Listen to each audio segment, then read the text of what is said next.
Hello everyone, this is Anshu. और आज हम बात करने वाले हैं कि जो क्लास 12 बायोलॉजी प्रैक्टिकल होता है उसमें बच्चों को कुछ पर्टिकुलर प्रोजेक्ट दिए जाते हैं। जैसे कि आपको ह्यूमन हेल्थ और डिजीज चैप्टर से मलेरिया दे दिया जाता है। कभी कभी कुछ बच्चे एड्स पे अपना प्रोजेक्ट बनाते हैं, कुछ बच्चे कैंसर पे अपना प्रोजेक्ट बनाते हैं।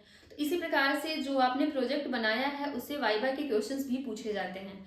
तो आज हम मलेरिया से क्या क्या क्वेश्चन पूछे जा सकते हैं उसके बारे में बात करने वाले हैं। इससे पहले मलेरिया का लाइफ साइकिल हमने ऑलरेडी स्टडी कर लिया है। अब हम देखते हैं कि जिन बच्चों ने मलेरिया पे अपना प्रोजेक्ट बनाया है उनसे क्या क्या क्वेश्चंस मलेरिया के बारे में पूछे जा सकते हैं। तो सबसे पहले तो ये देखो कि ये पूछा जा सकता है कि जो हमारा मलेरिया है वो किस टाइप का डिजीज है। प्रोटोजोअन है कि बैक्टीरियल है कि वायरल है, ये किस टाइप का डिजीज है। तो आपको इसका आंसर पता होना चाहिए बेटा कि ये हमारा एक प्रोटोजोअन डिजीज है, मतलब कि यह एक प्रोटोजोआ से होता है, इसी वजह से हम इसको प्रोटोजोअन डिजीज बोलते हैं। दूसरा क्वेश्चन ये पूछा जाएगा कि अगर ये प्रोटोजोअन डिजीज है तो ये किस प्रोटोजोआ से होता है, उसका नाम क्या है जिसकी वजह से बीमारी ये होती है।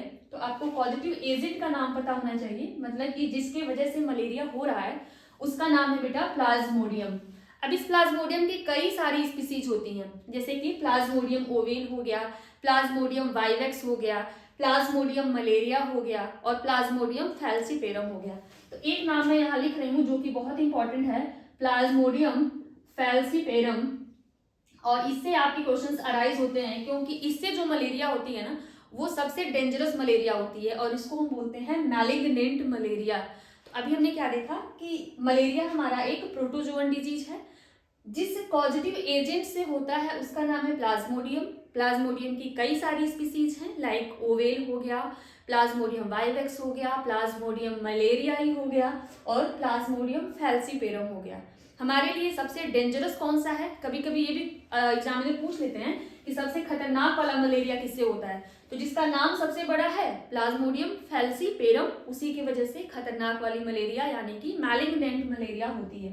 तो आपको ये याद करना है, ठीक है बेटा। अगला पूछता है कि आपने एजेंट बता दिया, अब ये बताइए कि होस्ट कौन होता है। होस्ट का मतलब पोषक, पोषक का मतलब जिसमें ये पॉजिटिव एजेंट रहता है, जिसको ये इन्फेक्ट करेगा। तो जिसको ये इन्फेक्ट करेगा उसको हम होस्ट बोलते हैं। होस्ट को ही हिंदी में बोलते हैं बेटा पोषक। तो समझिए कि प्लाज्मोडियम के पोषक दो होते हैं, एक तो होता है मच्छर जिसका नाम है हमारा फीमेल एनाफिलीज, और दूसरा इसका जो पोषक यानी कि होस्ट होता है वो होता है ह्यूमन। तो यहाँ पे हमने देखा कि इसके दो होस्ट हैं, एक को बोलेंगे प्राइमरी होस्ट और दूसरे को बोलेंगे सेकेंडरी होस्ट, ठीक है। तो अगर आपसे पूछ लिया जाए कि जो मलेरिया है क्या इसकी लाइफ साइकिल किसी एक होस्ट में कंप्लीट होती है कि दो होस्ट में कंप्लीट होती है, तो पहला आपका आंसर होना चाहिए कि इसकी लाइफ साइकिल दो होस्ट में कंप्लीट होती है। दूसरा आपसे क्या क्वेश्चन पूछा जाएगा कि ये जो दोनों होस्ट हैं उसमें प्राइमरी होस्ट कौन सा है, सेकेंडरी होस्ट कौन सा है। तो याद रखना प्राइमरी होस्ट इसमें हमेशा मच्छर होता है यानी कि मॉस्किटो होता है। और क्यों ये प्राइमरी होस्ट होता है, क्योंकि इसी मॉस्किटो के अंदर ये जो प्लाज्मोडियम है वो अपना सेक्सुअल रिप्रोडक्शन करता है। तो जिस पोषक में लैंगिक जनन की क्रिया होती है उसको हम बोलते हैं प्राइमरी होस्ट यानी कि प्राथमिक पोषक।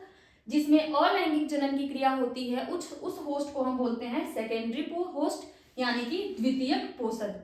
तो यहाँ से आपको इतनी चीजें क्लियर हो गई कि मलेरिया एक प्रोटोजोअन डिजीज है, प्लाज्मोडियम से होता है, दो होस्ट होते हैं, एक मॉस्किटो जिसको कि हमने प्राइमरी होस्ट बोला है, प्राइमरी का मतलब इसमें लैंगिक जनन सेक्सुअल रिप्रोडक्शन होता है, सेकेंडरी का मतलब क्या हो गया इसमें अलैंगिक जनन यानी कि कौन सा रिप्रोडक्शन, ए सेक्सुअल रिप्रोडक्शन होता है।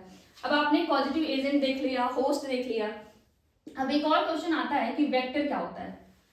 वेक्टर को समझ लो व्हीकल, व्हीकल मतलब गाड़ी होती है, जैसे कार हो गया, कार का काम क्या है कि आप घर से ऑफिस जाते हो, ऑफिस से घर आते हो, मतलब कि एक जगह से दूसरे जगह जो किसी चीज को ट्रांसफर करा देता है उसी को क्या बोलते हैं, वेक्टर बोलते हैं। मान लो इनको मलेरिया हुआ था, एक पर्सन यहाँ है, इनको मलेरिया होना है, तो जिस मच्छर ने मान लो इनको काटा वही मच्छर दोबारा से इनको काट ले तो क्या हो गया, इनको भी मलेरिया हो जाएगा। तो जो एक डिजीज को एक पर्सन से दूसरे पर्सन के पास ले जाता है उसको हम क्या बोलते हैं, वेक्टर बोलते हैं। वेक्टर को आप व्हीकल से याद कर सकते हो, व्हीकल मतलब गाड़ी होता है। तो आप याद करना वेक्टर हमारा इस केस में मलेरिया के केस में कौन होता है, मॉस्किटो होता है, क्योंकि मच्छर ही तो एक जगह से दूसरे जगह मलेरिया को फैला रहा है। तो इस केस में हमारा वेक्टर क्या हो गया बेटा, मॉस्किटो होता है। अगला क्वेश्चन क्या पूछा जाएगा कि अगर वेक्टर आपका मॉस्किटो है तो ये बताइए कौन सा मच्छर। मच्छर तो कई हो गए, जैसे कि एडीज हो गया, क्यूलेक्स हो गया, एनाफिलीज हो गया, तो आपको आंसर करना है बेटा कि इस केस में जो मॉस्किटो है वो कौन सा है, एनाफिलीज। तो पहले तो आपको ये पता होना चाहिए कि मॉस्किटो वो भी एनाफिलीज मॉस्किटो की वजह से ही मलेरिया होता है। दूसरा इसमें क्या पूछा जाएगा, अगर एनाफिलीज की वजह से होता है तो क्या नर की वजह से कि मादा की वजह से, इट मीन्स कि क्या वो फीमेल एनाफिलीज होना चाहिए कि मेल एनाफिलीज होना चाहिए। तो आपको याद रखना है बेटा कि ये हमेशा फीमेल एनाफिलीज होती है। क्यों भाई, क्योंकि इसका जो माउथ पार्ट है, जो इसका मुंह होता है ना, वो सकिंग टाइप का होता है, ब्लड को सक कर सकती है, खून चूसने वाला काम करने वाली कौन होती है, तो फीमेल होती है। ठीक है, जो नर होता है उसका माउथ पार्ट ऐसे डिजाइन ही नहीं होता है कि वो किसी का ब्लड सक कर सके, खून चूस सके। वो क्या करता है, फलों पे अपना जीवन निर्वाह करता है, फलों के रस को चूसता रहता है। और इनका काम क्या है कि ये फीमेल क्या करती है, ब्लड को सक करती है। ब्लड सक करने के पीछे भी एक रीजन होता है। कभी कभी कोई एग्जामिनर पूछ लेता है कि भाई फीमेल क्यों ब्लड सक कर रही है, क्यों उसका माउथ पार्ट ऐसे है कि वो ब्लड को सक करे। तो इसका आंसर है कि फीमेल को बेटा जी कैल्शियम की जरूरत होती है, और ये कैल्शियम मिलता है जब वो किसी का ब्लड सक करती है, तो ब्लड के कैल्शियम से वो कैल्शियम ले लेती है और उस कैल्शियम का यूज करती है वो अपने एग के लिए। तो एग का जो डेवलपमेंट होता है मच्छर में, उसके लिए कैल्शियम की जरूरत है, और वो कैल्शियम ये कहाँ से लेती है, जब ये ब्लड सक करती है वहां से लेती है। इस वजह से एनाफिलीज फीमेल जो है वो ह्यूमन का या फिर किसी भी जानवर का ब्लड सक करती है और मलेरिया को स्प्रेड कराती है। तो ये सारी की सारी चीजें हमने मलेरिया के बारे में देखी। अब देखो और क्या क्या क्वेश्चंस बन सकते हैं मलेरिया से, तो ध्यान से देखो। ये होगा पहला क्वेश्चन कि मलेरिया किससे होता है, सारा चीज मैंने बता दिया है। मलेरिया किससे होता है बेटा, तो सिंपल सी बात है, ये एक प्रोटोजुआ से होता है, और इस प्रोटोजुआ का नाम भी आपको पता होना चाहिए यहाँ पे। तो इसका आंसर हो गया मलेरिया एक प्रोटोजुआ से होता है। नाउ कितने होस्ट होते हैं बेटा जिसमें, तो 2 होस्ट होते हैं। कौन कौन से, एक प्राइमरी होस्ट और एक सेकेंडरी होस्ट। प्राइमरी होस्ट कौन होगा इसमें बेटा जी, तो ये होगा हमारा मॉस्किटो। सेकेंडरी होस्ट कौन होगा, तो इस केस में बेटा जी अभी हमने पढ़ा है सेकेंडरी होस्ट कौन सा होता है, ह्यूमन होता है। ठीक है, अब देखो वेक्टर क्या है, अभी हमने सीखा, जो एक जगह से डिजीज को दूसरे जगह तक स्प्रेड कराता है उसी को क्या बोलते हैं, वेक्टर बोलते हैं। बीमारी को एक स्थान से दूसरे स्थान तक दो फैलाने का काम करता है। इसमें वेक्टर का नाम भी पूछा जा सकता है, तो वेक्टर का नाम क्या है इसमें, फीमेल एनाफिलीज। फीमेल एनाफिलीज तो वेक्टर है, अभी हमने सीखा है ना। मानव में संक्रमण किस अवस्था से होता है, पिछला वीडियो अगर किसी ने देखा होगा मलेरिया का तो उसको पता होगा बेटा कि मैंने लाइफ साइकिल पूरा बनाया था, और उसमें हमने सीखा था कि मानव में जो संक्रमण होता है वो स्पोरोजॉइट से होता है। किससे होता है बेटा, स्पोरोजॉइट से होता है। यह स्पोरोजॉइट पाया कहाँ जाता है, तो उनकी लार ग्रंथियां जो होती है ना मच्छर की सेलाइवरी ग्लैंड में स्पोरोजॉइट प्रेजेंट होता है, और उसी की वजह से मानव में क्या होता है, मलेरिया का संक्रमण होता है, और यह स्पोरोजॉइट इसी प्लाज्मोडियम का रूप होता है। क्लियर है। अब देखो एक क्वेश्चन और आता है कि साइजोंट कहाँ बनते हैं। साइजोंट क्या होता है कि जब यह स्पोरोजॉइट बेटा जी हमारे लीवर में जाता है, तो लीवर में जाके ये एक राउंड शेप ले लेता है, और इसी राउंड शेप को हम बोलते हैं साइजोंट। तो आपको याद रखना है कि ये स्पोरोजॉइट जब ह्यूमन के लीवर में जाएगा तो लीवर में ये क्या करता है, राउंड शेप ले लेता है, और लीवर की सेल्स के अंदर जिनको हिपैटोसाइट बोलते हैं वहां पे इसका फॉर्मेशन होता है।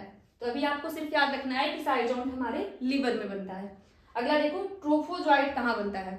हमने सीखा था कल कि जब लीवर से यही साइजोंट जो है वो कहाँ जाता है, आरबीसी में जाता है, यानी कि लाल रक्त कोशिकाओं में जाता है, तो ट्रोफोजॉइट का निर्माण करता है। हमने क्या देखा, साइजोंट लीवर में बना, यही जब जाता है आरबीसी में तो क्या करता है, अपना रूप, अभी ये राउंड शेप का था, अब क्या करेगा, ये अपने न्यूक्लियस को एक किनारे कर देगा और बीच में एक वैक्यूल का निर्माण करेगा, और इसी को हम बोलते हैं क्या, ट्रोफोजॉइट। तो सिर्फ याद रखना कि ट्रोफोजॉइट हमारा आरबीसी में बनता है, साइजोंट हमारा कहाँ बनता है बेटा जी, तो लीवर में बनता है। क्लियर है। अब देखो फीवर किससे होता है मलेरिया में, ये भी क्वेश्चन पूछा जाता है कि मलेरिया में फीवर किससे होता है। तो हमने देखा था कि जब आरबीसी में बहुत सारे ट्रोफोजॉइट बन जाएंगे फिर वो क्या करेंगे, अपने नंबर को इंक्रीज करते हुए आरबीसी को तोड़ देंगे, और जब आरबीसी टूटती है तो एक केमिकल रिलीज होता है जिसका नाम है बेटा हीमोज्वाइन।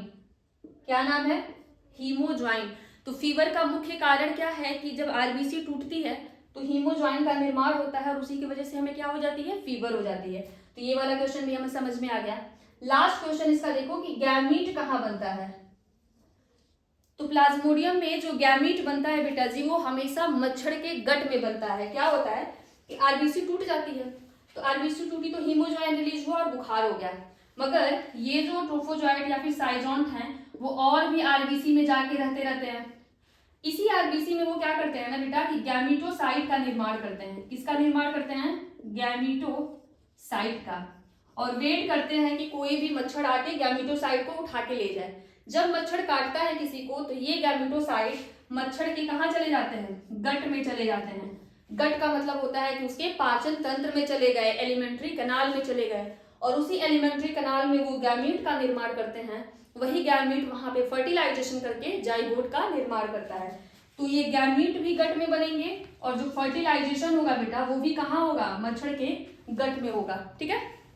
अब एक क्वेश्चन और है कि गैमीटोसाइट कहाँ बनता है? तो अभी हमने देखा है कि आरबीसी में ही गैमीटोसाइट बनता है, तो यहाँ पे आप लिख दोगे क्या? आरबीसी में। अब ध्यान से देखो, मलेरिया के बारे में बेटा अगर आपने प्रोजेक्ट बनाया है तो इससे बाहर आपसे कोई भी क्वेश्चन वहां पूछे नहीं जाएंगे। मलेरिया में इससे ज्यादा कोई भी क्वेश्चन नहीं पूछा जाएगा। कभी कभी आपसे इसका सिम्टम पूछ लिया जाएगा। तो सिम्टम में क्या होता है? बुखार आता है, ठंडी लगती है, ठीक है, तो ये उसके सिम्टम है। एक और क्वेश्चन बन सकता है कि मलेरिया में बुखार कितने दिन बाद आती है? तो लिख देना 2 हफ्ते बाद आती है, 2 वीक बाद। 2 हफ्ते बाद बुखार दिखाई देता है। क्यों? क्योंकि 2 हफ्ते तक वो लीवर में रहते हैं। जब वो लीवर से आरबीसी में जाते हैं और आरबीसी को तोड़ते हैं तब जाके हीमोजॉइन रिलीज होगा, और उसी हीमोजॉइन से क्या होगा बेटा जी? फीवर चढ़ेगा। तो 2 वीक के बाद ही हमको क्या लगता है कि हमको फीवर हुआ है। तो ये पूरा का पूरा हमने मलेरिया के बारे में सीखा। और भी अगर आपने प्रोजेक्ट किसी और टॉपिक पे बनाया है तो आप कमेंट करके बता सकते हैं, और उसमें हम जो भी वाइवा के पॉसिबल क्वेश्चंस होंगे उसको एक बार आपके साथ डिस्कस कर लेंगे। So keep watching. Thank you.